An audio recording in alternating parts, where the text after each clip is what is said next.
Hello, ഇന്ന് നമ്മൾ oats ഉണ്ടാക്കിയെടുക്കാൻ പോവാണ്. അതിന് വേണ്ടിയിട്ട് ഞാൻ ക്വേക്കർ ഓട്സാണ് യൂസ് ചെയ്യുന്നത്.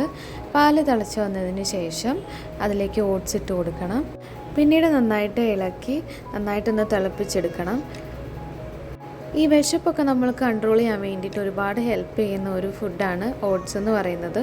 അതുമാത്രമല്ല, വെയ്റ്റ് മാനേജ്മെൻറ്റിനും അതുപോലെ തന്നെ നമ്മുടെ സ്കിന്നിൻ്റെ ഹെൽത്തിന് വേണ്ടിയിട്ടും പിന്നെ ബ്ലഡ് ഷുഗർ റെഗുലേഷന് വേണ്ടിയിട്ടൊക്കെ ഒരുപാട് നമ്മളെ ഓട്സ് ഹെൽപ്പ് ചെയ്യുന്നുണ്ട്.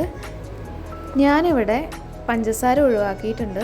അതിന് പകരം കുറച്ച് തേൻ ഒഴിച്ച് കൊടുത്തിട്ടുണ്ട്. പിന്നെ കുറച്ച് ചിയാ സീഡ് വെള്ളത്തിൽ കുതിർത്ത് വെച്ചതും കൂടെ ആഡ് ചെയ്തിട്ട് നന്നായിട്ടൊന്ന് മിക്സ് ചെയ്തെടുക്കുകയാണെങ്കിൽ സിമ്പിളായിട്ടുള്ളൊരു ഫുഡ് റെസിപ്പി തയ്യാറായിട്ടുണ്ട് കേട്ടോ. കൂടെ തന്നെ കഴിക്കാൻ വേണ്ടിയിട്ട് ഞാൻ 2 മുട്ടയും പുഴുങ്ങിയെടുത്തിട്ടുണ്ട്. പാല് നന്നായിട്ട് ചേർത്തുകൊണ്ട് തന്നെ നല്ല ടേസ്റ്റ് ഉണ്ടായിരുന്നു. അപ്പോൾ വീഡിയോ എല്ലാവർക്കും ഇഷ്ടപ്പെടുകയാണെങ്കിൽ ഒന്ന് സപ്പോർട്ട് ചെയ്യുക, അതുപോലെ തന്നെ സബ്സ്ക്രൈബും ചെയ്യണം.